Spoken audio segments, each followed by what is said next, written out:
Assalamualaikum warahmatullahi wabarakatuh. Alhamdulillah, nahmaduhu wa nasta'inuhu wa nastaghfiruh, wa na'udzu billahi min syururi anfusina wa min sayyiati a'malina. Man yahdihillahu fala mudilla lahu wa man yudlilhu fala hadiya lahu. أشهد أن لا إله إلا الله وحده لا شريك له وأشهد أن محمدا عبده ورسوله أما بعد.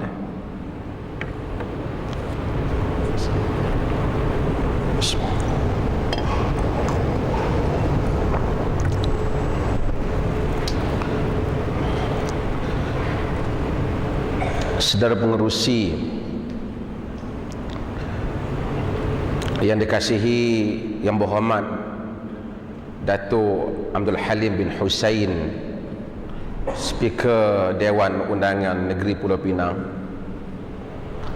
Datuk Abdul Halim kata pada saya last minute, tapi saya ingat alhamdulillah kehadiran agak baik lah. Walaupun mungkin ramai tak sempat tahu, tapi zaman Facebook ni cepat sikit berita dia. Saya terima kasih kepada beliau kerana menjemput saya, walaupun sebenarnya pada asal jadual saya malam ini saya ingat saya tak mau ceramah sebab saya tadi baru habis RTM, baru sampai daripada Kuala Lumpur, dan besok saya insyaAllah akan ke Gaza. Jadi macam nak rest sekejap, tapi tak apa, insyaAllah. Yang berbahagia Tuan Haji Daud bin Abdul Hamid, Pegawai Daerah Barat Daya Pulau Pinang, Ustaz Muhammad Fauzi, Pegawai Takbir, Tuan Imam, Pegawai Masjid, hadirin dan hadirat tokoh-tokoh Maulidir Rasul sallallahu alaihi wasallam yang tadi telah diberikan anugerah, dan saya terlepas untuk mendengar sebahagian daripada dendangan-dendangan daripada kumpulan nasyid tadi. Itu sebahagian daripada keindahan agama ini.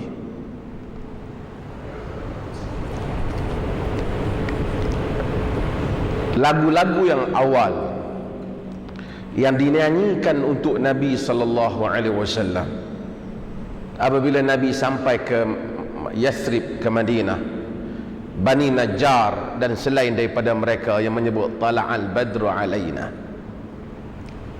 dengan dendangan dan irama mereka ketika itu sebagai tanda kebahagiaan, tanda gembira tentang kedatangan Nabi sallallahu alaihi wasallam.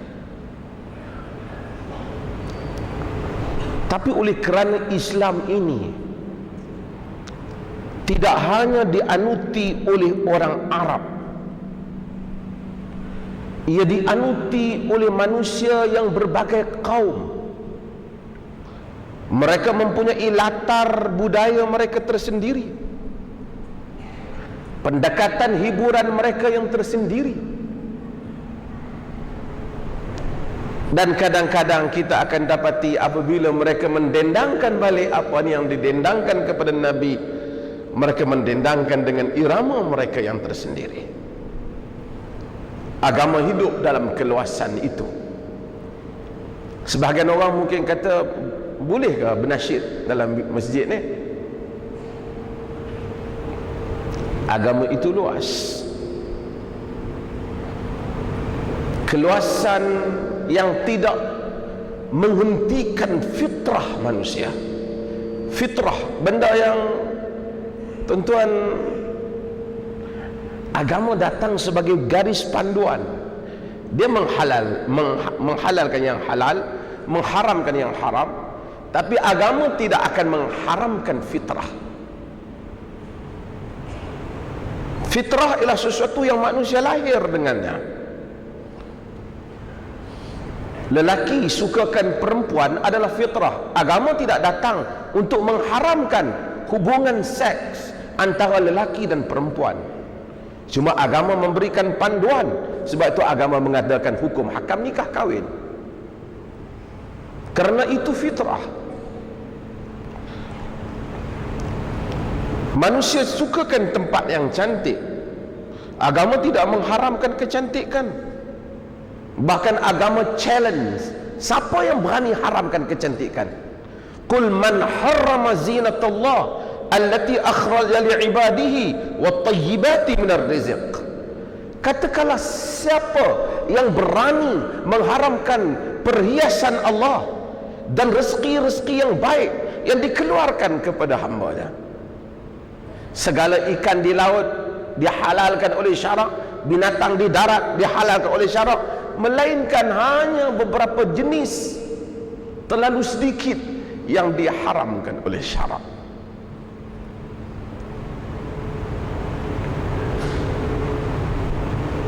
Bila satu orang budak lahir, saya ada anak kecil. Budak kecil bila kita tepuk tangan, dia dendang, dia sendiri rentakkan diri dia. Kadang-kadang kita menyanyi dengan dia sendiri boleh, tanpa siapa ajar dia sendiri boleh macam bergelek ataupun menari lah kita kata. Tak perlu ajar. Manusia ada perkara yang seperti itu dalam diri dia. Agama tak datang untuk haramkan itu. Agama hanya datang untuk memberikan panduan tentang hal itu supaya dilakukan dengan baik. Tidak ada pelanggaran hukum. Maka kita tengok dalam semua kaum ada lagu budaya tertentu, bahkan ada tarian tertentu. Arab dengan tarian Arab, orang Melayu dengan tarian orang Melayu. Agama tidak mengharamkannya, tetapi agama memberikan garis panduan, sekadar yang mana yang boleh, kadar mana yang tak boleh. Saya bukan nak cakap tajuk tu, tapi saya saja sentuh sedikit. Kita menyambut Maulidin Nabi sallallahu alaihi wasallam. Walaupun pada hakikatnya ahli-ahli sejarah mereka berbeza pendapat bila sebenarnya tarikh lahir Nabi sallallahu alaihi wasallam. Ada yang kata 12, ada yang kata pada hari-hari yang lain. Disebabkan oleh kerana pada zaman itu tidak ada satu upacara sambutan rasmi, terutama pada zaman para khulafa ar-rasyidin.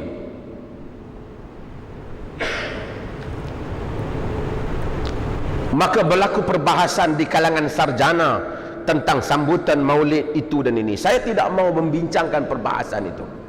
Saya nak menyebut satu hal. Oleh kerana kelahiran Nabi adalah sesuatu yang penting. Kerana tanpa kelahiran maka tak akan datang satu insan bernama Muhammad bin Abdullah.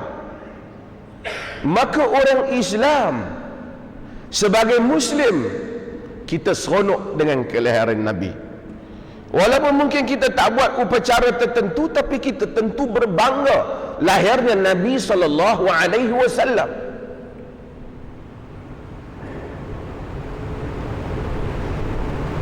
Dia lahir walaupun pada zaman Umar bin Khattab ada orang cadangkan supaya tarikh lahir Nabi itu dijadikan tarikh awal pengiraan tahun, tapi Umar menolaknya kerana Umar menganggap bahawasanya tarikh yang paling signifikan, paling nampak tertonjolnya agama apabila berhijrahnya Nabi sallallahu alaihi wasallam.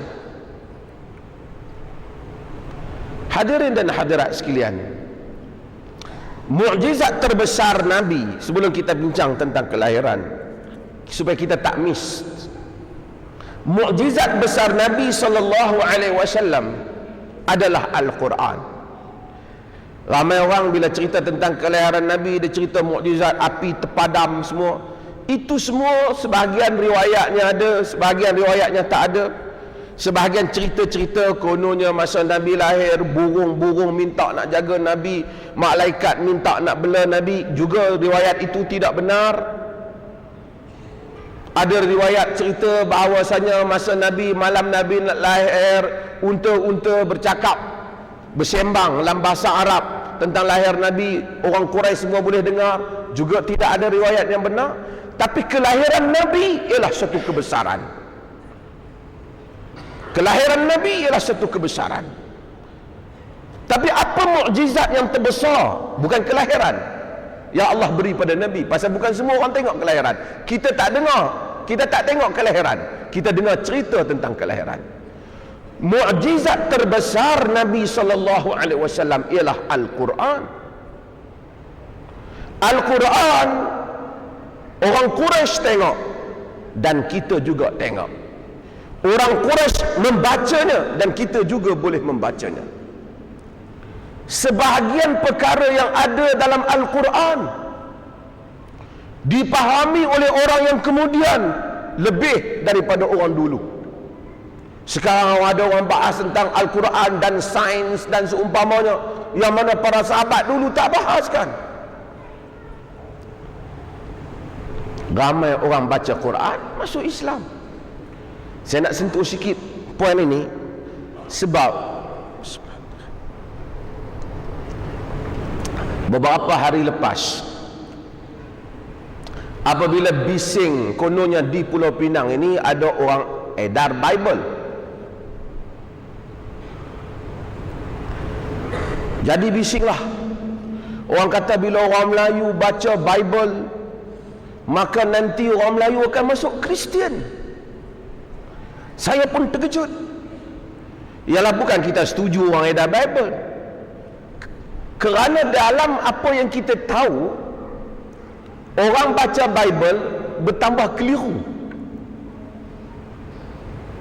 Bible so many contradictions.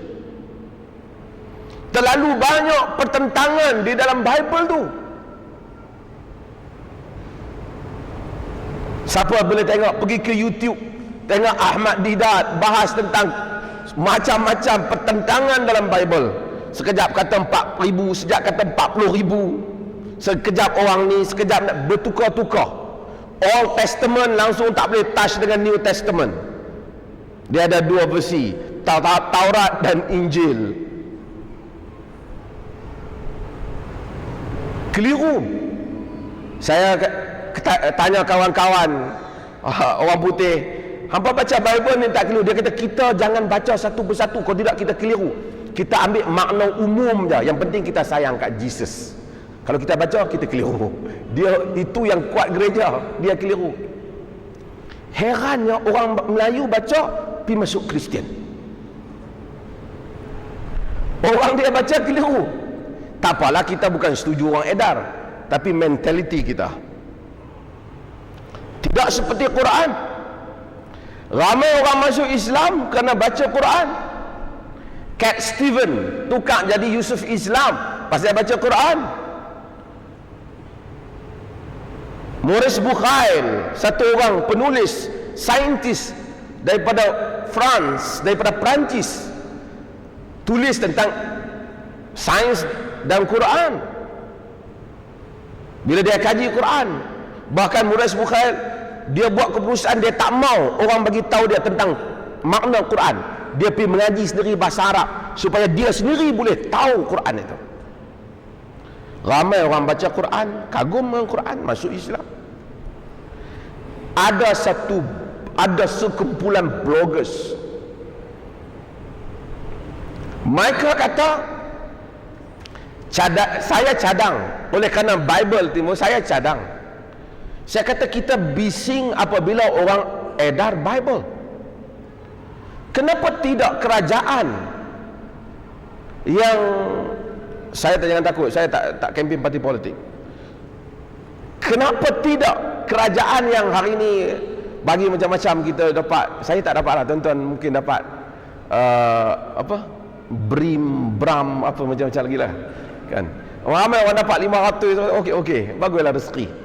Okey, kenapa kita bagi macam-macam bagilah satu naskah Quran serta terjemahan.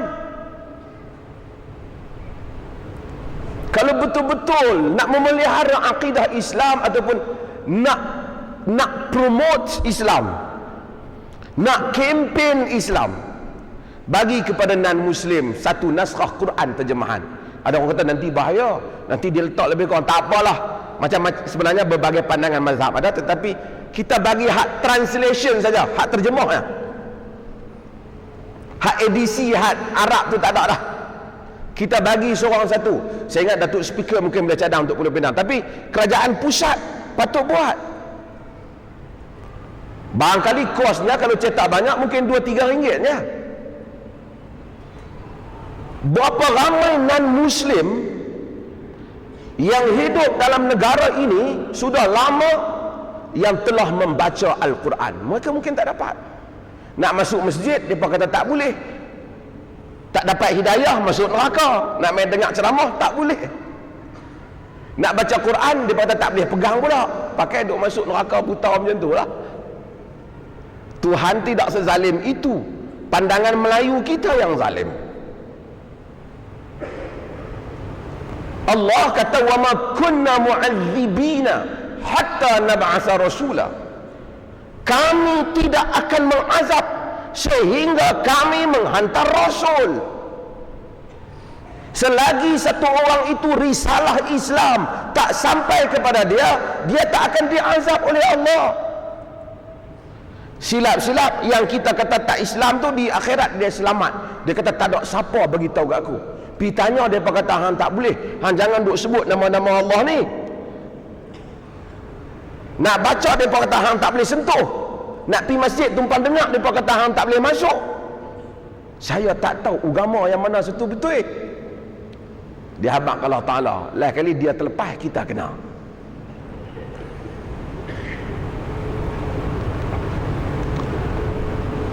Dia ada hujah lah, kerana Allah bukan zalim. Allah tak zalim pada hamba-hamba, kita zalim. Saya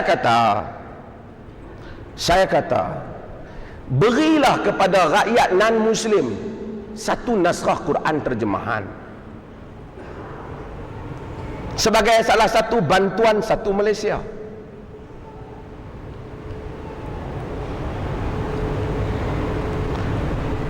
Ataupun kerajaan Pulau Pinang buat bantuan satu Penang.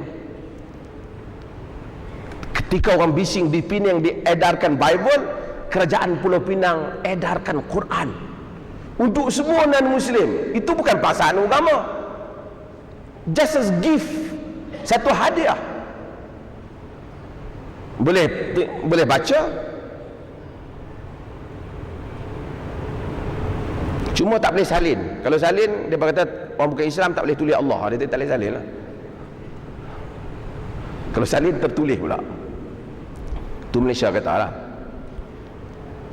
Tak apa, bagi mereka peluang membaca Quran. Ramai orang di peringkat antarabangsa baca Quran masuk Islam.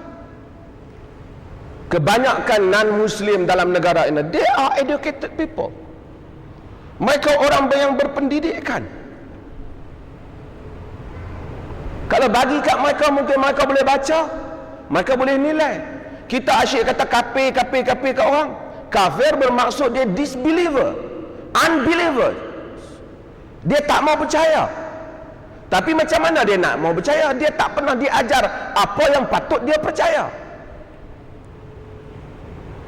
Kita pergi beli kedai dia sakan, bertengkap harga barang sakan, tapi agama kita tak pernah bagi tahu. Kita tak pernah terangkan agama kepadanya. Patut kita dapat, non-Muslim dapat seorang satu Quran. Kita saja defensif, takut orang bagi Bible. Saya kata bagi seorang satu Quran. Ada orang kata even Muslim pun patut dapat seorang satu Quran. Bukan Quran terjemahan. Pasal duk baca tak faham. Kita baca ni alhamdulillah lah. Hatta yang baca surah tertentu malam Jumaat baca. Tapi kalau kita tanya makna, mungkin tak tahu. Tuhan kata apa, mungkin kita tak tahu. saya cadang adalah sebahagian bloggers, troopers, kumpulan parti mana, mereka takut saya cadang tu. Dia kata ini cadangan yang salah, merepek. Kalau non-Muslim diberi Quran, mereka baca Quran, mereka akan lebih jauh daripada Islam. Sebab Quran ni mengelirukan. Dia Muslim kata macam tu. Melainkan kalau kita baca, kena ada ustaz habaq kat kita baru tak keliru. Kau tidak keliru. Dia ambil ayat perang, tengok dia kata Quran suruh perang. Kalau non-Muslim baca macam mana? Kata yang keliru, hak tak mengaji macam hang saja. Bila dapat satu Quran, orang kena baca daripada depan sampai ayat sebelum dan selepas. Orang tak bacalah satu ayat di tengah-tengah. Bila ada dialog, orang kena baca dialog awal dan dialog akhir.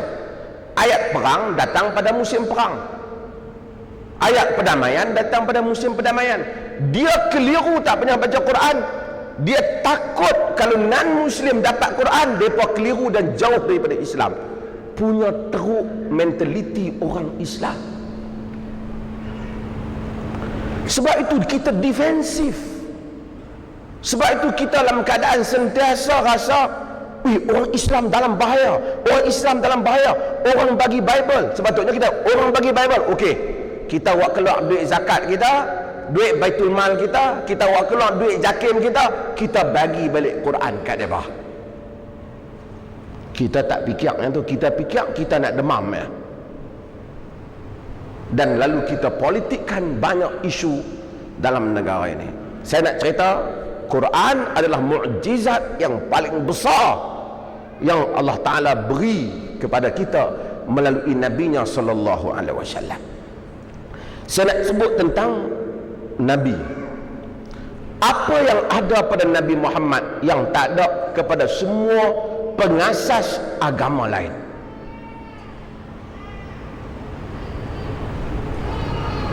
Tuan-tuan, siapa ayah dia masih ada, masih hidup, dan ayah dia sudah berjanggut atau beruban? Kalau dah uban penuh kepala, susahlah. Saya nak cakap, kalau baru nak beruban, berapa uban ayah kita?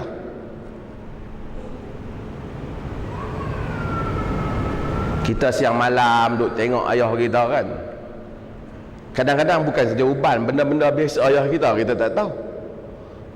Bila orang cari ubat dia, kita tak tahu kan. Ubat dia kita tak tahu. Kita tanya mak kita, ni ayah ni makan ubat apa ni?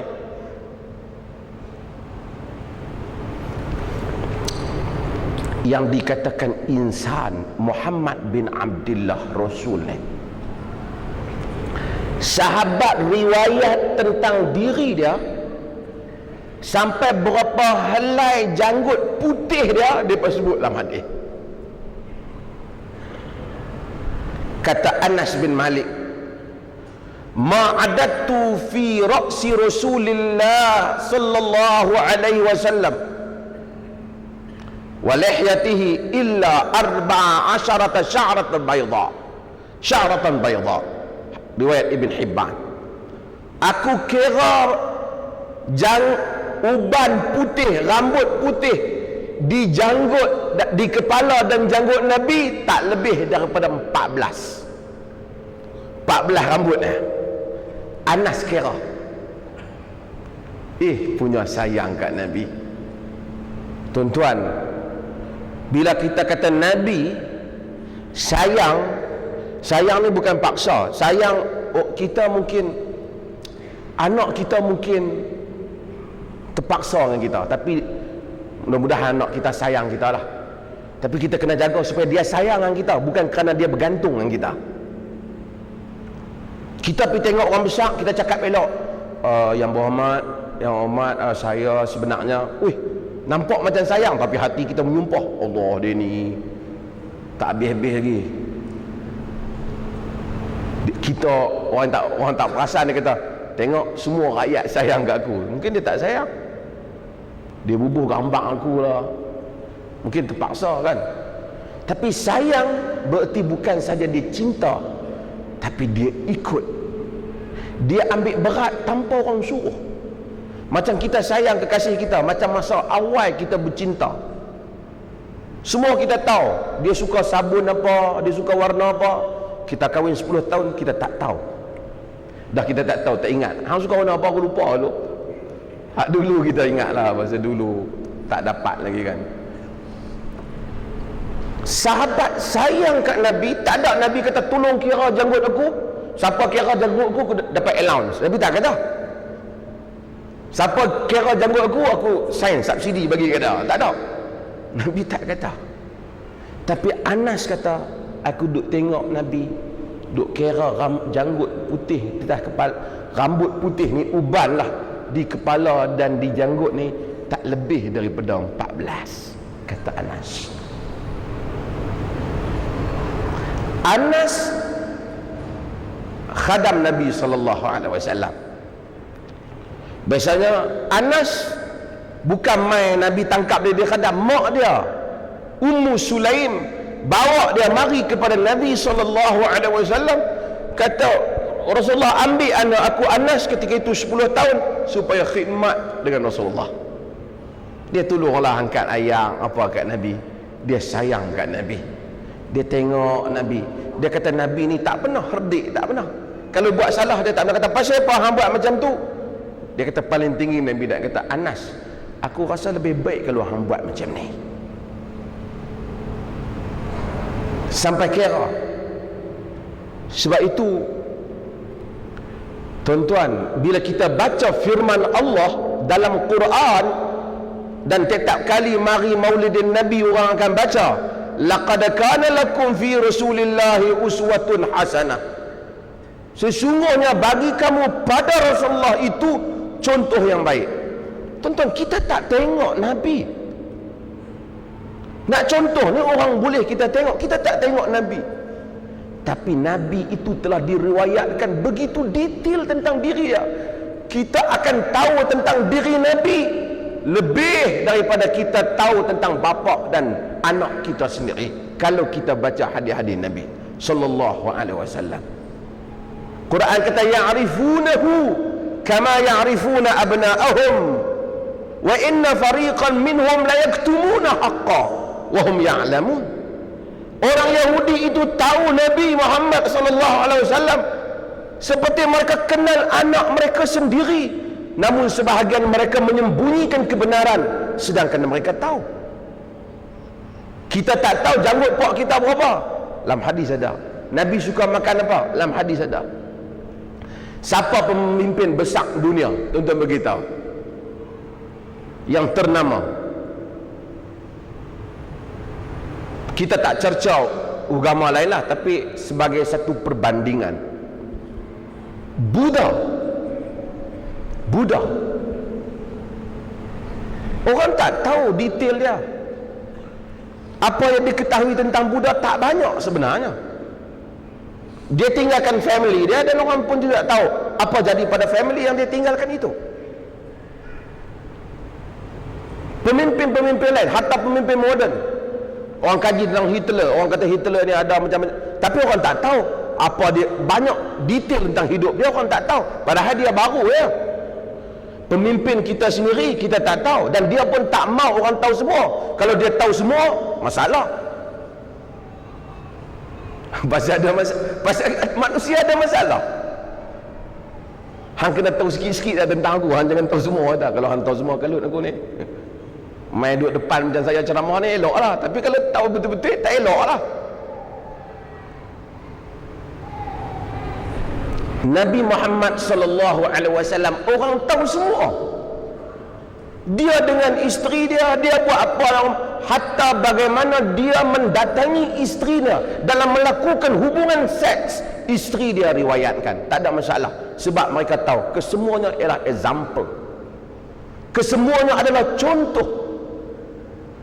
Orang tak komen. Adalah sebahagian penulis barat komen pasal misconception, dia salah faham. Sifat itu dikata sifat Nabi itu orang boleh tahu diri dia terdedah untuk boleh didedahkan untuk awam. Tuan-tuan hadirin dan hadirat sekalian, bukan senang dedah. Pemimpin biasanya kalau didedahkan, Masya Allah.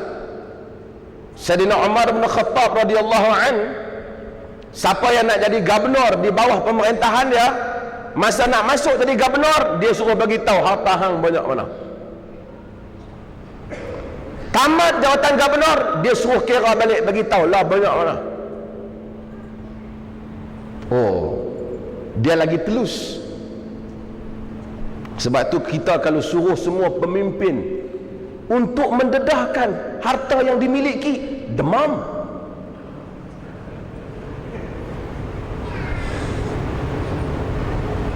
Tak kira lah mimpi mana pun kan, demam. Tapi orang boleh dedahkan Nabi. Dia mati tinggal berapa baju besi lah saja, orang tak ada masalah.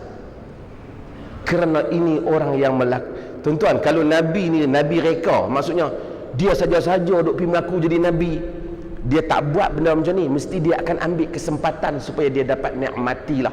Daripada orang duk besarkan dia, mari jumpa ni, tengok sebagian tok syekh apa kan, yang tak apa betul sikit, mula-mula tu elok, anak murid perbesarkan sikit, dia mula nak gelong lah. Bila mula nak gelong, mulalah dia pun malah cakap. Itu Nabi kita. Quran ajar tentang Nabi sallallahu alaihi wasallam. Quran suruh Nabi kata kepada orang, "Qul la as'alukum alaihi min ajrin wa ma ana minal mutakallifin." Katakanlah, aku tak minta daripada kamu upah terhadap dakwah yang aku bawa ni. Tuan-tuan, mana mai subhanallah. Tak usah cerita orang, saya cerita saya. Kalau saya nak pergi ceramah mana-mana, saya akan kata kat penganjur-penganjur, kalau boleh tiket ke terbang tolong beli ya. Saya tak boleh sendiri kot dah, tak larat ya. Satu lagi penginapan tolong bagi kot. Dua benda ni tetap saya minta. Sebab saya tak mampu nak buat semua tu. Nabi tuan-tuan bukan minta, dia buat keluar hadiah lagi. Dia kata aku tak minta. Wa ma ana minal mutakallifin, dan aku tidak akan bebankan kamu dengan dakwah ni, aku akan keluarkan. Tuan-tuan, kalau orang saja-saja nak pergi dakwah, duduk senang-senang di rumah, lepas tu kempen orang, belanja semua aku tanggung, dan aku tak mau apa daripada hampa. Kalau saja-saja nak buat kerana nama, orang tak buat benda ni. Orang tak buat benda ni. Ini semua menunjukkan ini satu ajaran wahyu. Ini satu titah perintah Allah Azza wa Jal. Dan Nabi SAW satu benda, dia panggil sirah Nabi ni sirah lil jami'. Tuan-tuan nak jadi apa? Kita nak cakap pasal apa? Kita nak cakap tentang manusia yang ditindas. Nabi pernah ditindas di peringkat Mekah. Kita nak cakap tentang manusia yang berkuasa dan sangat dihormati. Kata Abu Sufyan, aku tidak melihat maharaja Rom dan Parsi dihormati seperti pengikut Muhammad. Hormat kepada Muhammad. Kata Abu Sufyan, ma ra'aitu ahadan yuhibbu ahada ka hubbi ashabin Muhammadin Muhammada. Tidak ada siapa pun yang aku tengok cinta kepada seseorang macam mana cintanya pengikut Muhammad kepada Muhammad. Tuan-tuan, apabila sampai ke level yang macam tu, tuan-tuan nak apa? Minta apa orang bagi? Bukan orang bagi duit, tuan-tuan, bagi nyawa. Bagi nyawa. Nabi pernah duduk di jawatan tu, tapi dia tetap humble. Tuan-tuan jadi apa? Tuan-tuan jadi sahabat. Nabi banyak sahabat dan dia setia. Tuan-tuan jadi bapa. Nabi ada anak. Sebahagian pengasas-pengasas ajaran dalam dunia ni. Hatta kalau kita sebut Nabi Isa alaihi salam, Jesus, Nabi Isa tak ada anak. Dia ada ibu tapi dia tak ada anak. Kalau orang kata cara mendidik anak menurut Nabi Isa susah, dia tak ada. Cara bergaul dengan isteri menurut Nabi Isa tak ada. Pasal dia tak bergaul dengan isteri, dia tak ada isteri. Dia tu mulia lah, tapi untuk dijadikan contoh sekalian umat, dia kena ambil Muhammad sallallahu alaihi wasallam. Gautama Buddha kita hormatlah pengasas-pengasas ni, tetapi dia meninggalkan keluarganya, kemudian dia pergi mencari nirwana. Dia bawa diri dia, tinggal family dia. Dari sudut mencontohi, menjaga kaum keluarga, tak ada. Tetapi Nabi Muhammad SAW, dia ada family, dia jaga family dia, dia ada isteri lebih. Biasanya kalau kahwin lebih ni tuan-tuan, memang kalut sikit lah. Saya selalu sebut, orang perempuan ni mereka memang bagus. Orang perempuan memang bagus lah, kita jangan komplain lah bagusnya orang perempuan ni. Tapi kalau kita tambah lagi satu, mereka kata kita memang tak bagus lah. Walaupun kita bagus, kita tak pernah angkat suara, tak pernah tampak lagi lah jauh. Hak mana duit rumah cukup, rumah pun kita bagi, makan di luar pun kita bagi, orang gaji pun ada di rumah. Dia, orang sembangan dia, macam mana laki hang? Dia kata, ish, laki aku kira tip top lah, bagus ya. Minggu depan dia dengar cerita laki dia kahwin di Siam. Tak kira lah, tak mesti Siam lah, di Malaysia pun boleh juga. Di Pulau Pinang kan tak perlu minta keizinan.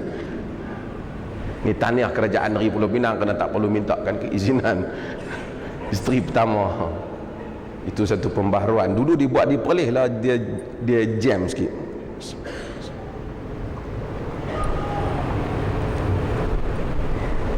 Kawan dia sembang dia, macam mana laki hang? Aku ingat dalam kampung ni paling tak guna kali dia. Dia dah lah sini dah, saya rasa tempat lain. Dia teruk, dia memang teruk. Hak kita seorang pun tak larat jaga dah, dia gagah nak pergi cari seorang lagi. Dia kata minggu lepas dia kata okey. Sebab kita tak salahkan depa. Manusia tak suka dia bersaing.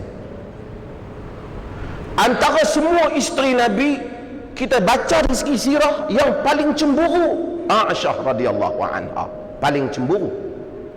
Dia ada komen, kadang-kadang kita tengok macam dia rival sikit dengan Ummu Salamah, isteri Nabi yang lain. Tapi bila orang tanya macam mana akhlak Nabi, kata Aisyah dalam riwayat Abu Daud, kana khuluquhul Quran, akhlak Nabi Quran. Dia tak kata Nabi ni temua bagus tang bini tak apa sikit, dia tak kata. Kami kita tak syok dia kahwin ramai, tak syok mana. Dia memang cemburu, tapi dia tak boleh komplain. Dia periwayatkan bagaimana dalam rumah Nabi dia perah susu, dia jahit pakaian. Kana khuluquhul Quran. Tuan-tuan nak apa? Anak peniaga, Nabi pernah meniaga dan Nabi ulas tentang perniagaan. Dia bukan satu Nabi yang pergi duduk betapa. Setengah orang dia ingat bila orang bagus tu, zaman dulu lah kurang sikit. Wali-wali ni duduk pergi betapa dalam gua. Kalau jumpa orang hak duduk betapa dalam gua pegang tasbih tu, macam bagus lah pun tu. Dalam Islam tak bagus. Tak ada la rahbaniyah fil Islam, tidak ada rahbaniyah, tidak ada kerahiban dalam Islam. Rabbaniyah ada, rahban tak ada, kerahiban tak ada. Tak ada rahib dalam Islam ni. Duduk seorang-seorang tak mau campur dengan orang main ambil ayak, dia ambil ayak jangan balik lah. Dia tak ada dalam Islam. Dia mesti turun bergaul, kena ada isteri, kena ada anak, kena ada kaum keluarga, kena uruskan masyarakat, kena amal ma'ruf nahi munkar, baru jadi Muslim. Setakat simpan janggut hidup menyorok tengah hutan tak boleh. Islam tak terima tu. Makan bertih lagi dari karut. Bertih tak bertih. Tidak ada rahbaniyah dalam Islam. Nabi SAW, tuan-tuan cakap aspek apa saja, Nabi kita ada di situ. Contoh sahabat yang baik, contoh panglima di medan perang yang baik. Biasanya contoh ni Tok Imam sini bagus lah, macam kita buat contoh orang bak semayang bagus, tapi orang main abang ada ni, ustaz, orang sebelah tu lah Allah, dia pukul isteri dia, teruk lah, kesian lah. Ustaz bin nasihat, dia tahu anak tak mau, dia kata saat lagi dia pukul anak pula. Dia takut. Tang semayang bagus, tapi amar ma'ruf nahi munkar kecut. Nabi semayang memang bagus, tapi bila pergi di medan perang dia panglima. Setiap benda diletakkan pada kedudukannya. Semua orang bercakap, Masya Allah, apa habaq bagus. Sampai orang buat mungkar pun, oh macam tu ni, Masya Allah, Masya Allah. Orang cakap salah pun dia duduk Masya Allah. Kita cakap tak betul, itulah tak betul, Masya Allah, tak betul. Tapi Nabi tak betul, tak betul. Dengan hikmah, dengan kebijaksanaan, tapi ada pendirian. Nabi mengajak kita prinsip. Maka adanya amal ma'ruf nahi munkar, konsep kebaikan. Sebab tuan-tuan nak cakap tentang apa? Tentang Nabi Muhammad sallallahu alaihi wasallam, tentang isteri. Nabi ada banyak isteri. Syiah komplain Aisyah, kerana Aisyah cerita semua, sehingga hubungan seks Nabi pun dia cerita. Nabi bahasa Syiah kata tak patut Aisyah cerita, tapi Aisyah cerita bagaimana kekuatan Nabi ketika menggauli isteri dia. Aisyah cerita, tak aib. Dalam hadis saya sebut, dalam hadis Nabi tengok satu orang perempuan lalu, hadis Tirmizi. Lepas tu Nabi duduk dengan sahabat, Nabi masuk. Kemudian Nabi keluar, kata Bilal, rambut Nabi basah. Lamalah juga Nabi keluar basah. Bila kata, ya Rasulullah, akana syai', wahai Rasulullah, berlaku sesuatu kah? Nabi kata, marrat bi fulana fawaqa'a fi qalbi syahwatun nisa fawaqa'ta ala ba'da azwaji fakadzalika faf'alu.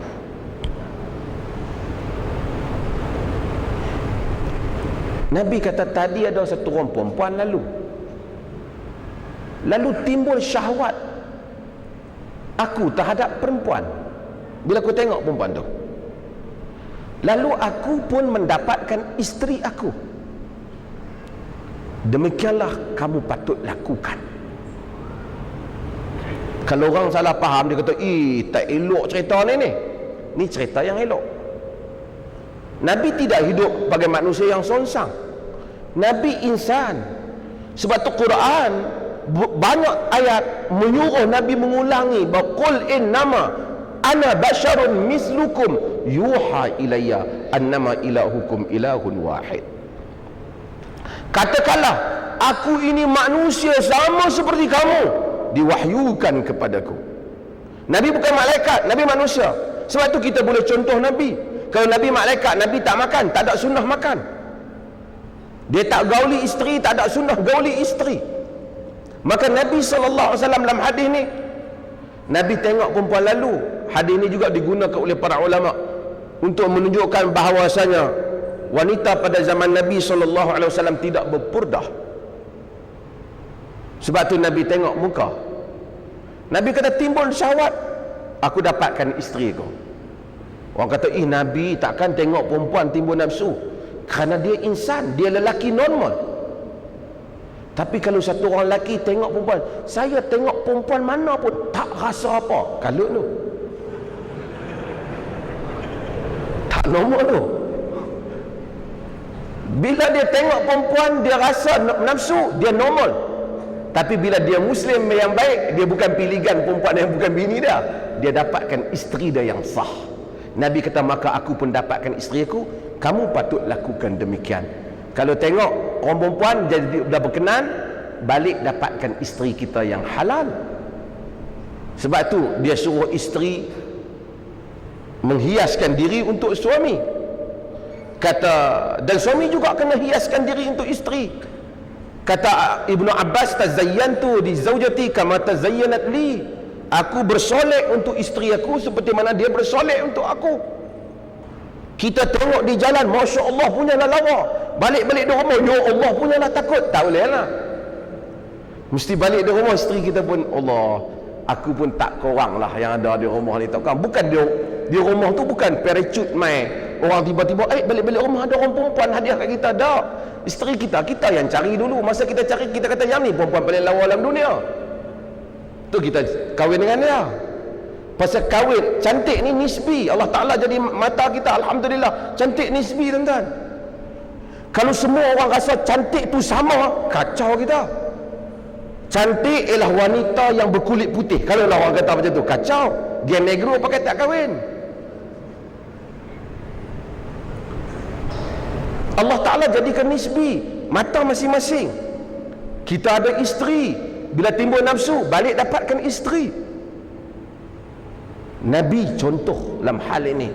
Hadis ini tak ganjil. Hadis ini menggambarkan tabiat insaniyatul Rasul. Because Nabi itu manusia, insan. Dan ini kita kena tahu dalam banyak keadaan, supaya apabila kita membaca sirah Rasul, kita tahu keseluruhan kehidupan itu. Maka kita boleh contoh. Tuan-tuan nak contoh apa? Anak yang baik, kawan yang baik, ahli ekonomi yang baik. Kalau orang besar, saya cakap diri saya lah kan. Kadang-kadang orang sibuk kan, orang pergi jemput rumah orang kita pun tak dan. Orang kata jom pergi rumah, dia kata Syekh Ana bukan tak mau pergi rumah Inta, Ana ni sibuk.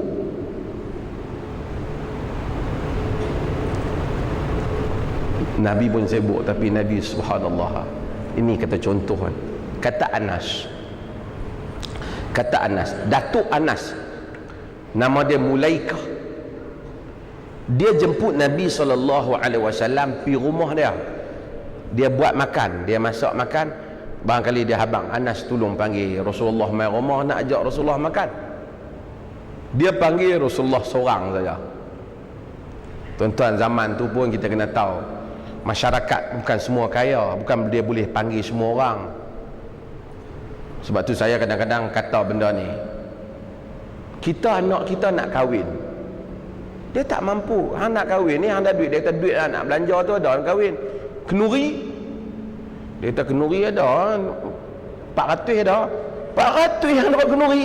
Hampir cari baru 7-8 ribu. Hang mahabang kat aku tak nak menikah, dia lagi 7 tahun tak dapat banyak tu. Kita zalimi anak kita. Dia tanya, hang nak kahwin ada duit? Ayah tak ada duit ni. Hang nak minang tu dah ada duit, tapi hang nak buat kenuri saya tak ada. Ada banyak mana? 400 tak apa, kita buat kenuri laksa, kita panggil 10 orang dah. Boleh tak tuan-tuan? Boleh tak? Boleh tak? Kalau kita nak memudahkan yang halal. Sekarang kita menyusahkan yang halal dan orang lain menyenangkan yang haram. Lalu kita cakap, mudah-mudi runtuh akhlak. Orang banyak mau kepada yang haram, tak mau pada halal. Kita tak memberikan penyelesaian. Kita duk letak lagi syarat bagi jadi susah dah. Nak boleh hak halal ni tahun ni rancang, 2 tahun lagi tak dapat. Nak ambil yang haram 3 hari ya boleh. Seluk-seluk poket ada berapa? 150 boleh ada tak? Na'udzubillah. Mulaikah ni dia panggil Nabi SAW. Nabi pergi ke rumah, kata Anas. Nabi pun makan. Lepas Nabi makan, Nabi kata qumu usalli bikum. Nabi ada satu sunnah Nabi buat. Orang, tuan-tuan, subhanallah, kadang-kadang ustaz pergi rumah kan, orang suka lo ustaz main rumah, pada ustaz kan ada apa pun. Ustaz ni bukan Tuhan lantik. Ni main watikah Tuhan nak lantik hang jadi ustaz, dia bukan. Kita panggil ustaz. Dia ada ilmu sikit bagi kita panggil. Kadang-kadang orang jadi artis, lama-lama jadi ustaz, boleh juga kan. Jadi, tapi Nabi Tuhan lantik, Nabi Allah lantik. Bila Nabi pergi rumah, Allah besar hati, tuan-tuan, besar hati. Lepas Nabi makan, Nabi kata qumu fa usalli bikum. Nabi tak bangun, mai aku nak semayang dengan hangpa. Nabi nak semayang di rumah tu, supaya barakah Nabi tu. Nabi nak semayang di rumah tu. Kata Anas, Bila Nabi SAW nak semayang, aku pun pi bangkit. Faqumtu ila hasirin aswadat min tulil lubis. Dia kata aku pun bangkit pi tengok apa nama ni, tikar hasir. Tikar yang mana dah lama dah ni, yang dah hitam, duk lama dah duk lapik ni. Aku pi ambil ayak, dia kata Anas, fanadhahtu bima'in, aku pun pi ambil ayak, kemudian aku pun percik, aku cuci sikit, lap nak bagi Rasulullah semayang ni. Lepas tu dia kata Rasulullah pun bangkit dan Rasulullah semayang di rumah dia. Rumah perempuan je, rumah Tok Anas je, bukan orang besar Madinah. Kata Anas, Rasulullah fasafaftu ana wal yatim wara'ahu wal ajuz min wara'ina fasalla lana rak'atain summa saraf. Kata Anas, maka Nabi pun bangkit. Aku semayang di belakang Nabi, aku dan seorang anak yatim, budak kecil lah. Bila kata anak yatim ni belum baligh lah, yatim. Kalau dah baligh tidak yatim. Yang yatim baligh ni Haji Bakhil ya. Dia pun kata saya pun anak yatim juga, isteri tak ada, ni tak ada kan, kau patut kutip duit bagi kat dia. Itu Haji Bakhil. Yatim, maksudnya Anas salat di belakang Nabi, budak yatim ada bersama dengan Anas. Ini menunjukkan saf budak-budak tak diasing dengan orang tua-tua. Ni saf budak-budak tak asing. Setengah orang budak-budak tu dia saf kanak-kanak ujung belakang. Kanak-kanak macam dengan, maaf cakap lah, macam dengan, kalau kita kata benda tak elok malah kan, macam benda kotok budak-budak ni. Tu saya kata kalau pi akademi Fantasia ke apa lah, menyanyi, budak-budak kata boleh duduk depan. Main masjid kita main depan, orang tua-tua kata hampa pi belakang. Dia punya layanan tak bagus di masjid tu, dia pun tak minat. Bula saf kanak-kanak belakang. Hak main awal, orang tua-tua main lewat, tengok budak-budak duduk semayang, boleh tarik kau duduk semayang. Ni hang pi belakang. Ampun, punya gangster orang tua-tua.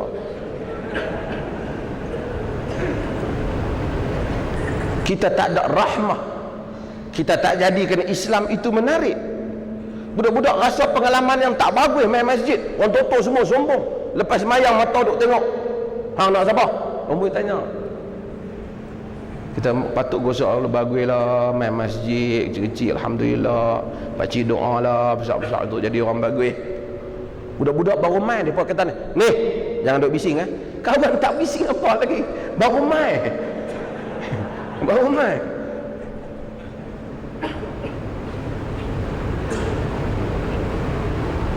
Kita tak mesra betul.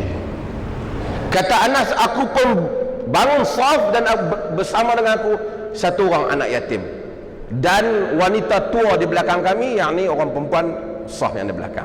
Tapi Nabi semayang di rumah mereka.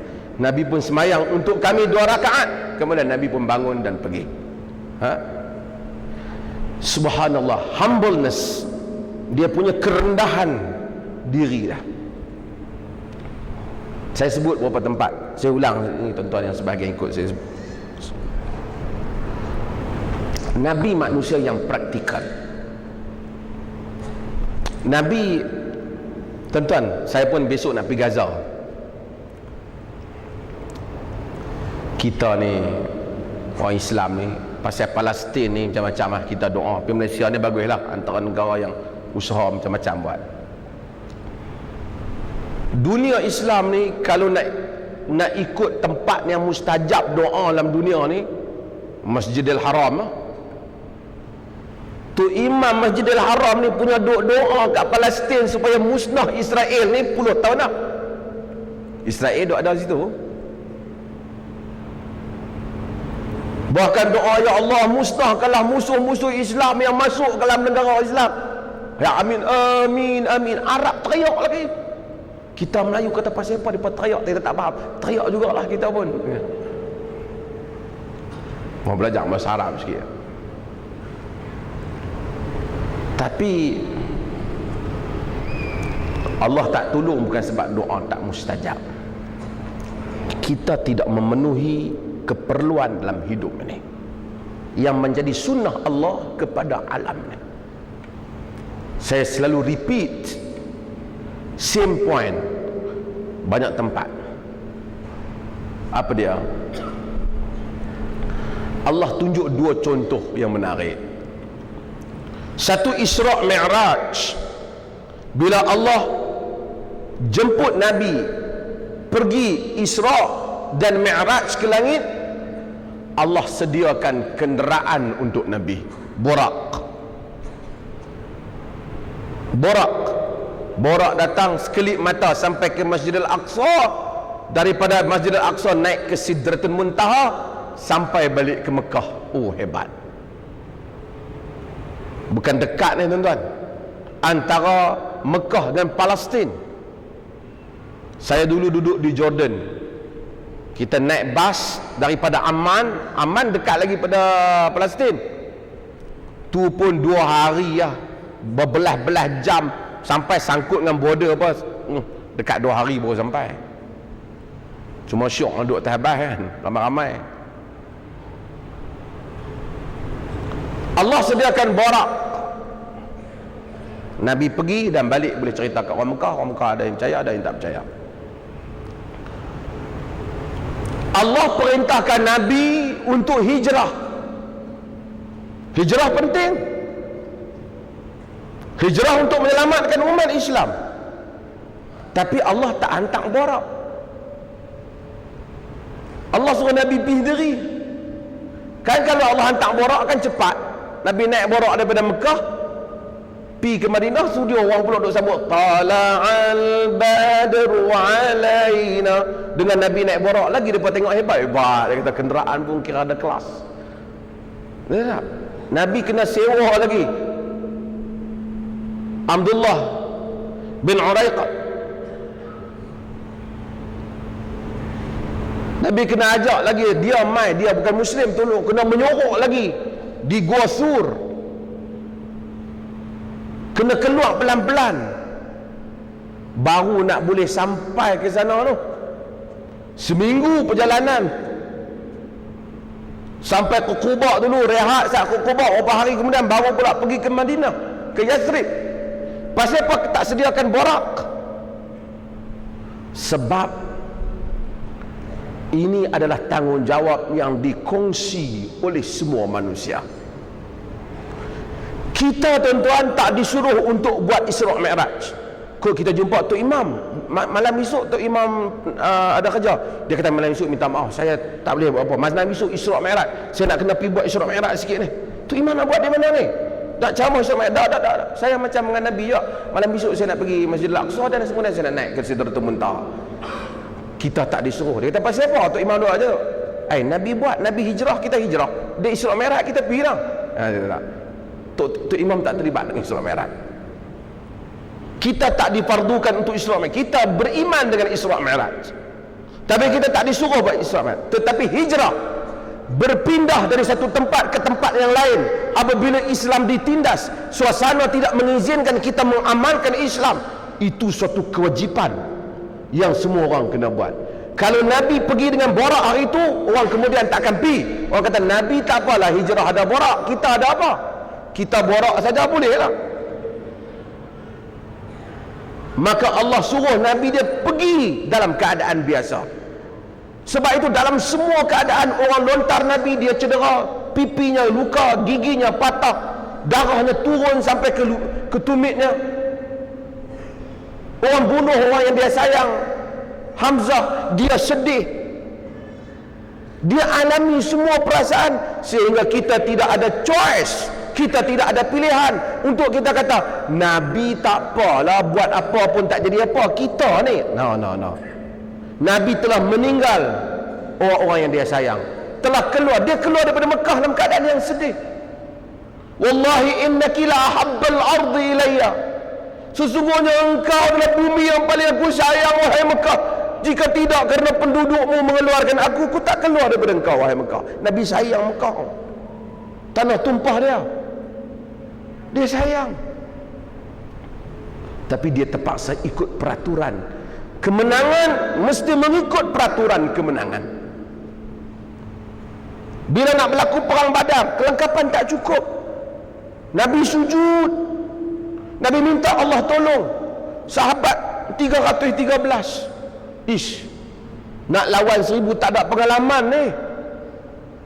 Allah Ta'ala hantar 1000 malaikat turun, bi'alfin minal malaika, 1000 malaikat tolong. Tu pun 1000 malaikat lawan 1000 musyrikin. Musyrikin mati 70 orang lah. Patut kalau 1000 malaikat lawan 1000 musyrikin, tak payah 1000, satu malaikat mai pun dia tetah habis dah musyrikin tu. Tapi Allah bagi 70 musyrikin mati. Setiap yang mati tu ada nama pedang yang menghukumnya. Kerana kemenangan orang Islam, ini selalu saya ulang, kemenangan orang Islam mesti diperolehi dengan tangan orang Islam. Dia tak dapat percuma. Nabi kalau ikut doa mustajab, ya Allah, Quraisy nak menyerang bumi Nabi ni, Madinatul Rasul, Madinah Nabi, ya Allah jadikan sebelum mereka datang semua mereka akan dimusnahkan. Boleh Nabi doa macam tu? Boleh kalau Allah mau. Tapi tak, Nabi kena turun ke medan.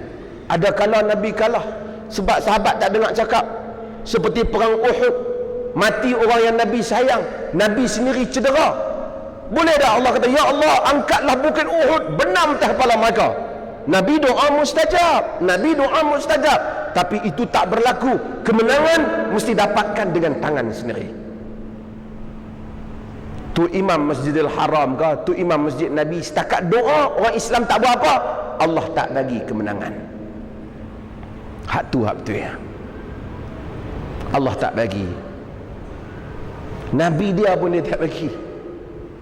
Di situ lahirnya makna perjuangan, di situ lahirnya makna pengorbanan, di situ lahirnya makna apa erti kita sebagai Muslim untuk membuktikan aku berkorban untuk agama ini.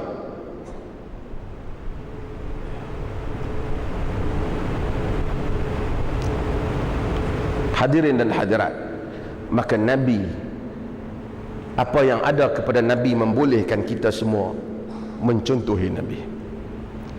Kemudian Nabi seorang insan yang praktikal. Saya nak sebut apa benda, pengusi tak boleh bagi mesej, saya berhenti pakai bahasa ingat sekejap. Saya selalu ulang benda ni banyak kali, tapi dah kadang kita cakap tentang Nabi. Nabi praktikal, tuan-tuan.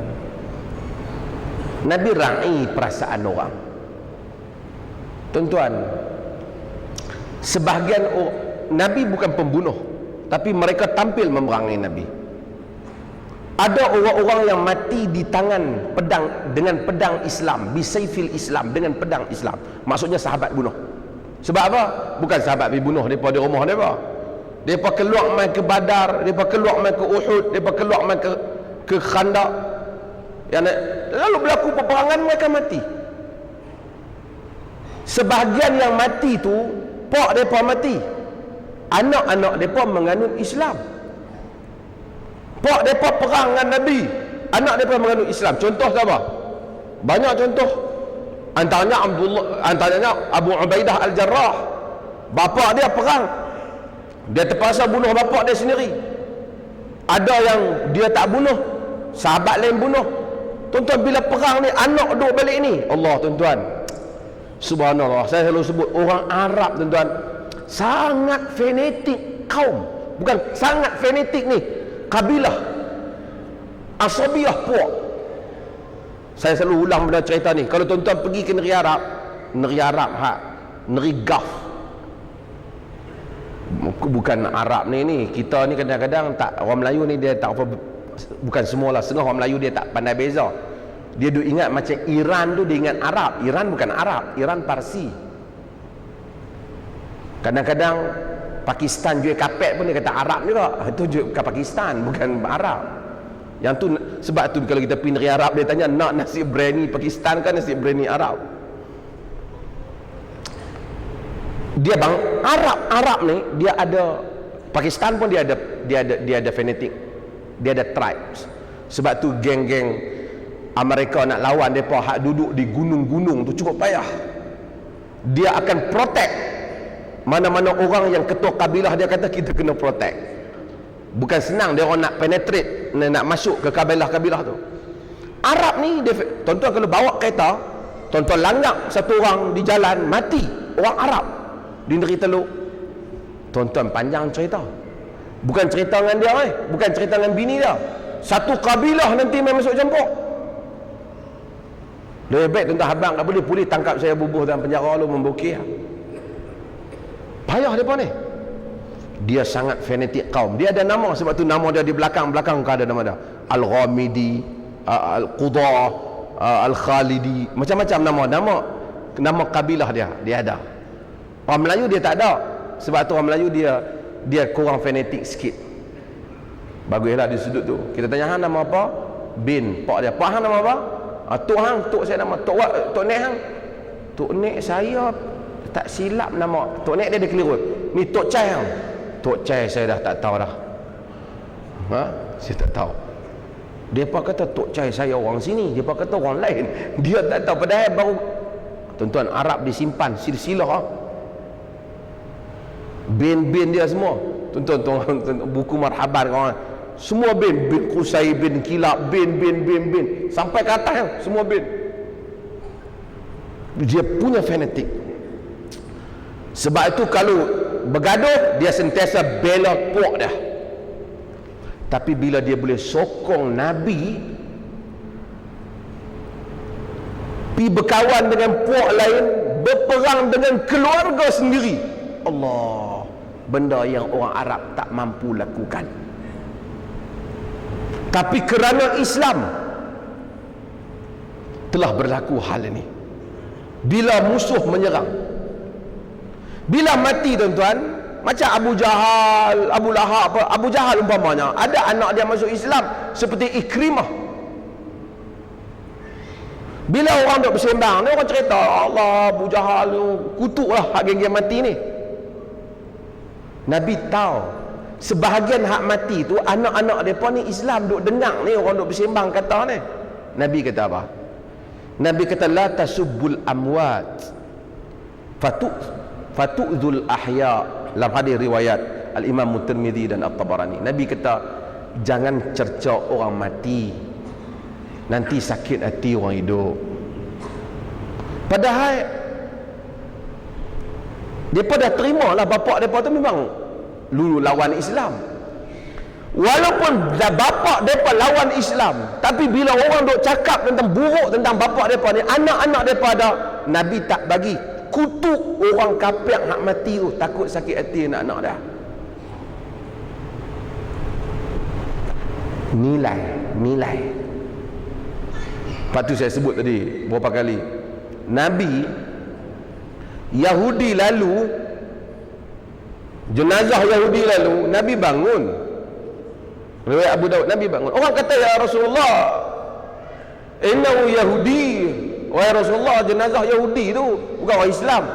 Nabi kata alaisat nafsan, takkah dia juga nyawa? Nyawa tu dia orang kan. Kita kalau saya kata banyak tempat dulu lah tak ada lah, kalau jenazah hatta kita tak boleh kata jenazah. Kalau bukan Islam kita kata apa? Mayat ke tu, elok ke setengah kata bangkai tu. Jenazah lalu kita belah-belah se kata. Ada orang dia anggap Nabi bangun, Nabi beri penghormatan. Padahal penghormatan tu jenazah tu bukan tahu dah, tapi nilai kemanusiaan.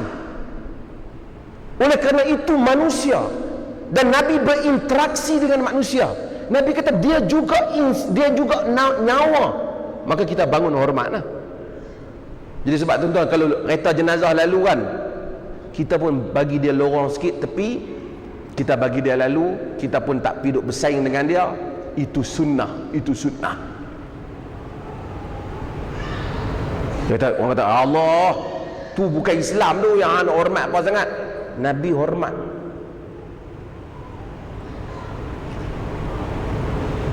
Nabi deal, Nabi berurusan dengan jiwa manusia ni. Itu yang saya sebut Setengah orang bila dia kuat agama, dia rasa semua benda salah. Menyanyi salah. Dia kata menyanyi salah, bernasyid tak apa.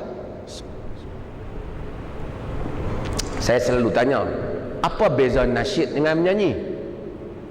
Tuan-tuan, apa beza nasyid dengan menyanyi? Susah orang nak bagi tafsir takrifan. Setengah kata sesuatu itu menjadi nasyid kalau dia pakai lebay putih, dan bila dia cabut lebay dia jadi menyanyi. Pasal dia lah ni alat lebih kurang sama. Nabi SAW bila mai hari raya, Abu Bakar datang rumah Nabi. Nabi baring, mungkin Nabi letih ya, Nabi.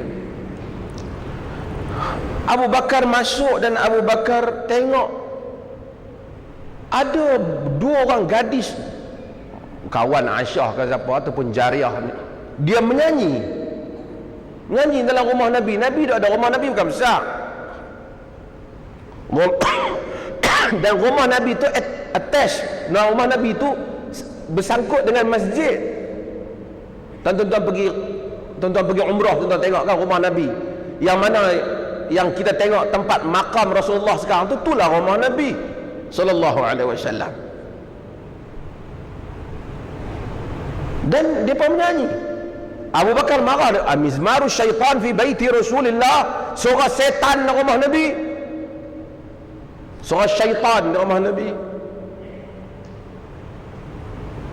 Nabi kata, da'huma ya Abu Bakar fa innaha ayyamul 'id. Wahai Abu Bakar, biarlah, ni hari raya kan. Orang menyanyi, kalau kita pergi tengok, aku pergi rumah ustaz teruk, anak-anak dia duk menyanyi, apa punya ustaz? Dia balik, aku tak mau, aku tak pergi mengaji dengan ustaz tu. Aku pergi rumah dia, anak-anak dia duk menyanyi, yang dia duk buat tak tahu, duk baca surah abang, anak dia menyanyi. Hang laranglah anak hang menyanyi. Menyanyi tu kan surah syaitan. Ini hadis sahih riwayat Bukhari. Abu Bakar datang ke rumah Nabi dan dapati dua gadis menyanyi. Dan Nabi SAW duduk baring, Nabi tak kata apa. Abu Bakar rasa tak sesuai lah menyanyi dalam rumah Nabi. Abu Bakar kata, bila Abu Bakar marah kat depan Nabi, kata, biarlah wahai Abu Bakar, ini hari raya. Ini hari raya. Tuan-tuan, sebab itu Islam jadi the fastest agama yang paling pantas berkembang dalam dunia ini. Dia tidak against budaya, dia tak menentang benda yang fitrah manusia, tapi dia baiki. Bila Nabi dengar, Nabi pergi ke kenduri kahwin, Nabi tengok, Nabi kata, tak ada menyanyi. Nabi tanya, bukan orang Ansar ni suka menyanyi? Nabi tanya.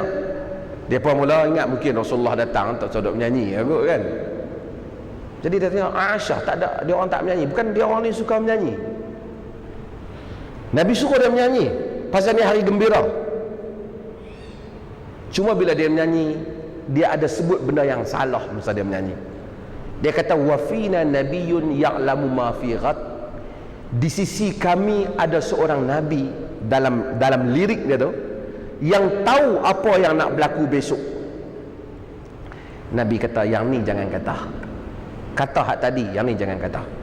Sebab Nabi tak tahu yang besok, yang tahu Allah Ta'ala saja. Jadi Nabi tapis. Jadi kita pun jadi, bila jadi tok syekh, tok imam dengar orang menyanyi, ni hak tadi hang jangan menyanyi, hak sebelum tu okey. Jadi kita pun jadi pengkritik lirik. Sebab itu agama Nabi itu hai, benda yang alive, benda yang hidup, agama yang hidup, hoping religion, agama yang dapat memberikan harapan kepada orang. Tuan-tuan, saya sebut banyak kali Anjashah. Ada satu lelaki sahabat nama Anjashah. Anjashah ni dia penyanyi ni malam. Bila orang Arab, bila dia berjalan malam, unta tu nak bagi laju, dia menyanyi. Dia menyanyi lagu. Unta ni bila dia dengar lagu, dia lagi laju. Sekarang orang tak menyanyi lah. Tuan-tuan, saya rasa generasi muda tambah Penang semua ni, saya ingat lagi 20 tahun depa kalau kita cerita bendang, sawah, depa langsung tak tahu apa. Kalau depa dengar lagu Piramli apa? Di danau apa? Lagu hari raya kan, tergenang lagu danau apa kan? Danauku yang indah. Danau apa, bendang depa pun tak tahu. Depa tahu rumah batu, rumah flat. Lepas tu fountain, air terjun buatan, yang tu depa tahu. Alam Anjashah. Sebenarnya orang Melayu dulu ada juga. Bila dia ternak lembu nak berjalan, kebau nak berjalan, dia tiup seruling. Dulu masa saya kecil-kecil ada lagu Sudirman kata apa, aku anak gembala apa semua, dia tiup seruling, kambing ikut kat belakang. Dululah masa tu orang Melayu tak apa makan kambing, melainkan orang Penang.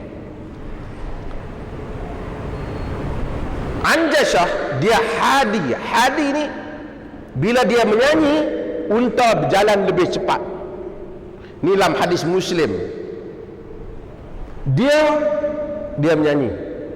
Bila Rasulullah keluar bermusafir, dia nak bagi unta berjalan cepat, dia menyanyi. Nabi kata mahlan ya Anjashah, la tuksiril qawarir. Nabi kata Anjashah, pelan-pelan sikit nyanyi, jangan sampai pecah kaca. Maksudnya hang menyanyi itu menyebabkan unta tu cepat sangat. Sekali orang perempuan tak larat nak duduk atas ni, laju sangat. Nabi tak larang lagu dia, Nabi suruh dia slow sikit lagu tu. Nabi tak menyanyi. Saya bukan suruh orang masjid menyanyi, dan saya tak suruh tuan-tuan menyanyi, tapi saya nak cerita ia sebuah agama yang hidup. Bila orang masuk Islam seperti Hassan bin Sabit, Abdullah bin Rawahah, Ka'ab bin Malik, mereka ni semua ahli-ahli puisi. Zaman tu tuan-tuan, puisi, penyair-penyair yang hebat. Siapa pandai syair ada nama, selebriti penyair ni. Nabi tak kata ni hampa 3 orang ni dah masuk Islam dah, tak usah duk syair-syair dah tau. Nabi tak kata. Nabi suruh dia syair yang baik. Hassan bin Sabit banyak baca syair untuk lawan musyrikin. Abdullah Rawahah baca syair untuk menaikkan semangat jihad. Ini cara Nabi mobilize orang.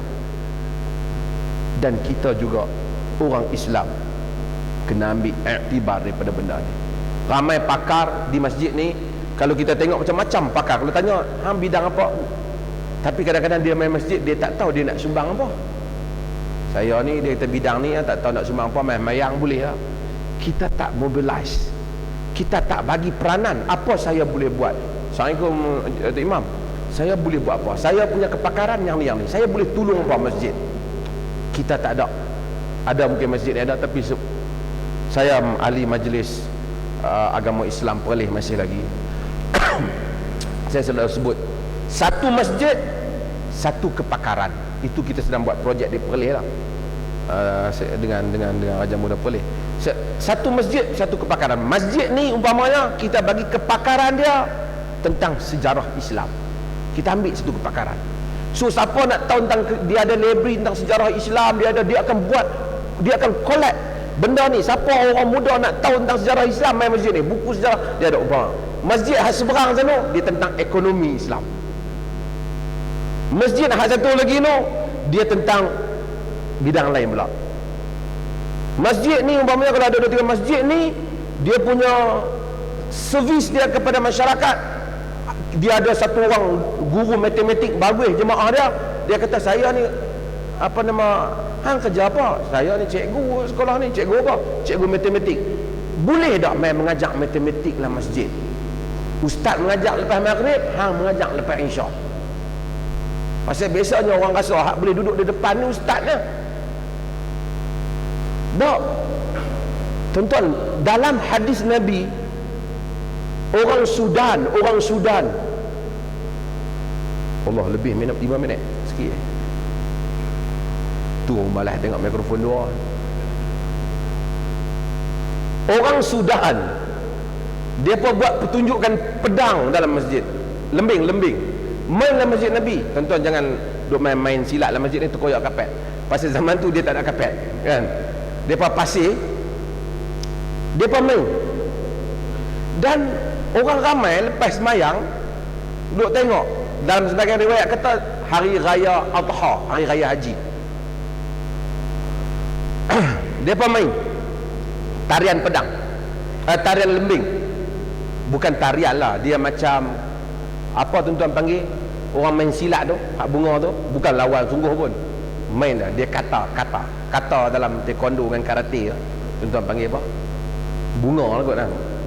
Dia pertunjukkan lah, dia demonstrate kepakaran main tu dalam masjid. Dalam sebahagian riwayat Al-Bukhari, Aisyah letak dagu dia atas bahu Nabi, duk tengok. Nabi tak kata orang perempuan tak elok duk tengok orang lelaki duk buat pertunjukan. Nabi tak kata. Sehingga Nabi kata pada Aisyah, Aisyah puas dah tengok. Aisyah kata puas. Jadi Aisyah pun pergi. Dalam sebahagian riwayat Nabi kata ya bani Arfidah, hatta ya'lam al-yahud inna fi dinina fusah, hatta ya'lam al-yahud wan nasara inna fi dinina fusah. Ini dalam riwayat Bukhari dan juga Muslim. Nabi kata, wahai orang Sudan, lagi. Nabi bagi semangat mereka supaya orang Yahudi dan Kristian tahu bahawasanya di dalam agama kita ini adanya keluasan. Kita bukan agama jumud. Nabi sebut pada riwayat Imam Ahmad. Artinya masjid Nabi tu pertunjukan pun ramai tengok dalam masjid. Saya nak cerita kenapa akhlak Nabi tu, sahabat sangat sayang kat dia. Sahabat rasa dia hidup di kalangan mereka. Sebab tu saya kata, cik pandai apa? Saya guru matematik kan. Boleh tak lepas Isya semua orang dah habis semayang dah, mai ajak matematik kat depan ni. Dia pun ajak matematik kat depan. Kita tak nak qaryah, siapa yang nak mengaji matematik, tuition matematik free, masjid bagi. Mai kat dalam masjid, mai duduk sila macam ni, ramai budak-budak nak ambil SPM dapat kelas matematik free di masjid. Jadi bila nak masuk, semua yang nak belajar hari ni ambil wuduk dulu, sembahyang 2 rakaat tahiyatul masjid, sekali kita mula kelas. Ada suasana iman, buat belajar. Bila dia berjaya, dia kata, mengaji matematik mana? Aku ambil kelas tambahan kat masjid. Dia ingat peranan masjid, luasnya peranan agama, dan banyak masjid ni saudara buat subjek lain tak, supaya agama, likai ta'lamal yahud wan nasara inna fi dinina fusah, supaya Yahudi dan Nasara tahu bahawasanya di dalam agama kita ada keluasan. Ini penting. Hari ini Yahudi pula dengan Nasara kata Islam jumud. Dulu Nabi kata hampa sempit. Tuhan tak suruh sempit macam apa tu. Dulu Kristian kena akui, dulu yang mana lama tak mandi dianggap lebih beragama, lagi busuk baju lebih beragama, sebab dia kira lebih zuhud. Bila Islam mai dia buang. At least satu orang kena mandi seminggu sekali, mandi Jumaat. Kalau ada, tapi di Malaysia ni tak tahan tuan-tuan, tiap hari kena mandilah, tuan-tuan mandilah. Kalau tapi tuan-tuan duduk di negara sejuk, kadang-kadang kita tak mandi 3 hari kita tak rasa apa. Tapi bila sahabat dia pergi kerja hari Jumaat, dia masuk dalam masjid, bau badan dia, Nabi wajibkan dia mandi Jumaat. Seminggu sekali at least kena mandi. Last saya nak cakap, tuan-tuan, bila sebut Nabi sebagai role model, tuan-tuan pergi habaq kat dunia, wahai makhluk, wahai manusia dalam dunia ini, sesungguhnya sebaik-baik contoh teladan ialah Nabi Muhammad sallallahu alaihi wasallam. Tapi kalau orang tengok tuan, orang tak terpengaruh kita kata begitu. Sebab apa? Kita pergi negeri yang paling teruk, negeri orang Islam.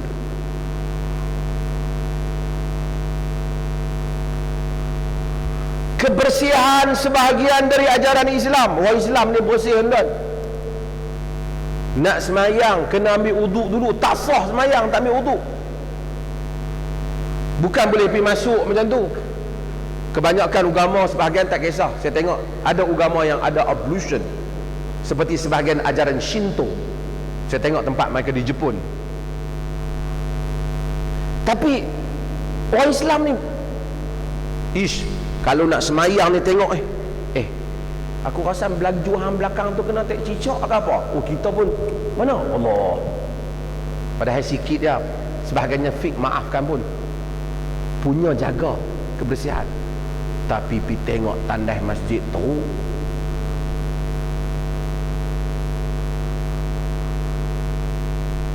Pi tengok kedai makan orang Islam teruk. Kita kata orang bukan Islam teruk makan kotoran khinzir, memanglah. Tapi kadang-kadang kedai mereka bersih. Tuan-tuan pergi ke Europe, tuan-tuan pergi ke barat, kotor saja tak boleh berniaga, kan? Kita kedai kita dah lah dia kotor, buanglah longkang, buanglah sungai. Nabi kata ittaqul la'anain, takutlah pada dua orang yang dilaknati. Kena laknat. Satu orang yang buang air besar ataupun air kecil di bawah pokok. Orang zaman dulu bila musafir dia nak rehat bawah pokok, sanak-sanak kena najis. Dia kata laknat betul siapa. Nabi dah yang tu satu, jangan buat kerja. Yang tu satu lagi, orang yang pergi buang di tengah jalan. Artinya yang penting kita jangan buat benda yang orang laknat. Kita pergi tandas awam, kita guna, kita tak cuci dia balik. Orang masuk-masuk, ya Allah, dia ni memang laknat tu. Sama makna dengan hadis tu. Saya cadang dulu, saya suruh tulis di tandas masjid ni, siapa tidak bersih setelah guna berdosa. Kalau tolong bersihkan, terima kasih. Dia rasa okey ya, dia tak ada apa. Aku tak apa hari ni, dia tak terima kasih aku, tak apa, aku banyak dah terima kasih hari ni. Berdosa. Nabi kata takut. Pergi Pakistan kotor, pergi Indonesia orang minta sedekah, keturun-turun orang minta sedekah. Tuan-tuan, di sebahagian negara, bukan kita nak puji barat, orang kata saya sebut, sebahagian negara seperti Norway dan sebahagian negara Switzerland dan seumpamanya, kalau pemerintah hantar kat mereka kata hang kena bayar cukai banyak ni, kata hang kena bayar cukai 1,000, dia mungkin hantar balik, dia tak betul, sebenarnya saya kena bayar 1,500. Sebab apa? Pertama dia amanah, kedua dia seronok, negara dia bagus, bagi servis bagus, hospital bagus, semua benda itu kena kerajaan pun kena bagus lah, baru nak jadi macam tu. Ni kalau orang menyumpah dia tak jadi, dia nak kena bagus. Nabi SAW, Nabi kata man qata'a sidratan sawwaballahu ra'sahu finnar. Siapa yang potong pokok bidara, tuan-tuan tahu pokok bidara, biasanya orang apa, mandi mayat, orang daun bidara tu dia lebat, dia ada di tanah Arab. Biasanya orang berlindung dengan pokok bidara ni. Nabi kata siapa yang potong pokok bidara, Allah ambil dia, celup kepala dalam neraka. Ulama tafsir macam-macam. Al-Imam Abu Dawud dalam Sunan Abi Dawud, dia kata hadis ni maksud dia orang yang sengaja pergi potong pokok bidara yang rimbun, yang merupakan tempat orang musafir duduk, orang dia tak ada pasal dia pergi potong, Allah akan masuk kepala dia dalam neraka. Artinya orang yang musnahkan alam sekitar tanpa sebab, dia masuk neraka. Orang Islam tak patut negeri mereka potong bukit sampai gondol. Green, hijau, perjuangan tu diperjuang oleh barat. Sepatutnya kita berjuang. Greenpeace tu, saya pergi tengok, saya pergi attend satu seminar dia. Saya kata dia ni kalau jadi mujahid hebat. Dia kata kalau ada orang cemar laut, dia sanggup berapa kali pergi terjun masuk dalam laut tu sehingga dia pastikan selamat dia. Punya nak jaga alam ni. Dia tak Muslim tuan-tuan, dia orang Afrika, dia orang South Africa. Persatuan-persatuan mereka, dan ada yang mati kerana mempertahankan alam sekitar. Patut kita champion Muslim. Negeri kita kotor. Pergi ke New Zealand, tuan-tuan tengok, subhanallah, ayak dia kita pun ingat. Ada biru, ada kehijauan, tapi negeri orang Islam standard semua teh susu.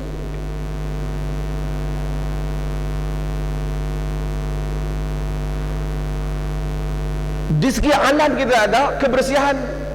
Orang kata macam mana boleh terpengaruh? Orang pergi ke gereja, tengok tandas gereja bersih. Maulid, Nabi adalah contoh teladan Islam, agama, tandas masjid kotor. Kemudian kita tanya, kenapa orang mempersoalkan tentang agama kita? Tidak ada masalah dengan our Prophet sallallahu alaihi wasallam, our beloved Prophet sallallahu alaihi wasallam, kekasih yang kita sayang. Tapi masalahnya dengan kita. Kita boleh sambut Maulid ni mungkin tahun depan sambut lagi, tidak tahu. Tapi inilah realiti umat Islam. Negara orang Islam teruk, miskin, kotor. Kahirah tuan-tuan, disitulah tempat Firaun. Dan di situ juga sekarang ada Universiti Azhar. Tuan-tuan pergi Kahirah, kotor, sampah di sana sini. Ni pun saya nak pergi kat besok. Saya dah pergi lah, kotor, tak ada one way, jalan dia semua pakai horn dia. Kereta dia, tuan-tuan beli kereta tak ada tayar tak apa, jangan beli kereta tak ada horn dia. Horn sepanjang jalan. Kereta dua lane tak boleh, dia masuk one way jadi two way. Pakar Jerman, dia datang, dia tengok Kairah, dia kata cara nak pergi elok Kairah ni kena buang semua rakyat dia, buat jalan baru. Tak boleh nak ada Universiti Azhar di sudut Serban, Jubah A, tapi kotor nombor satu. Kedai makan kotor, tandas awam, ya Allah. Masuk tandas awam artinya keluar tak makan dah kita 2 hari.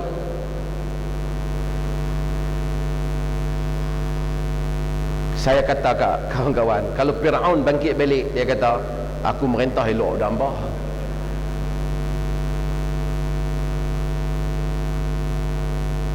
Saya buat contoh dalam satu artikel saya kata, Muzito China, ataupun tuan-tuan pergi ke China, ke Beijing, tuan-tuan akan tengok di Kahirah ada piramid.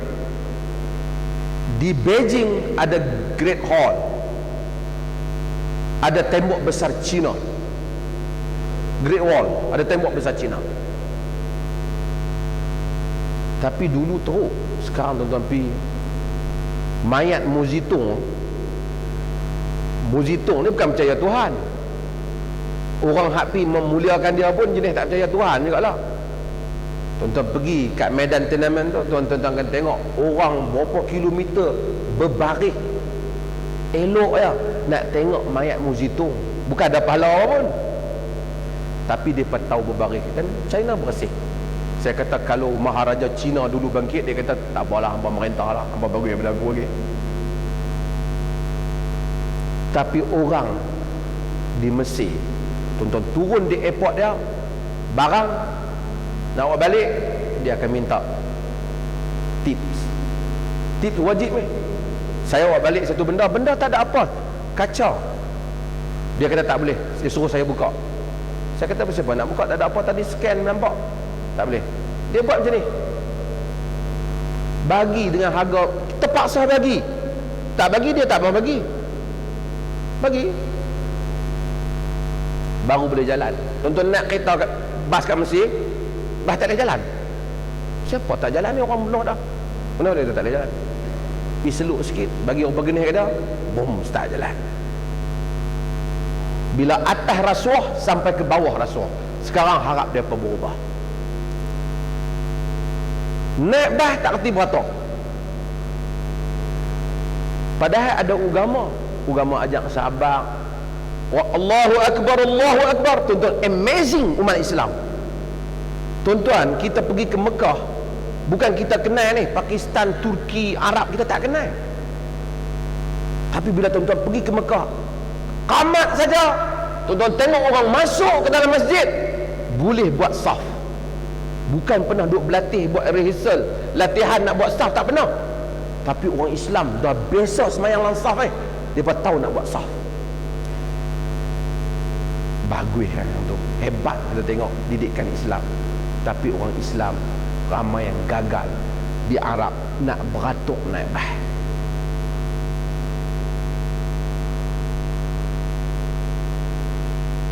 Tidak ada masalah dengan Nabi kita sallallahu alaihi wasallam. Masalahnya dengan kita sendiri.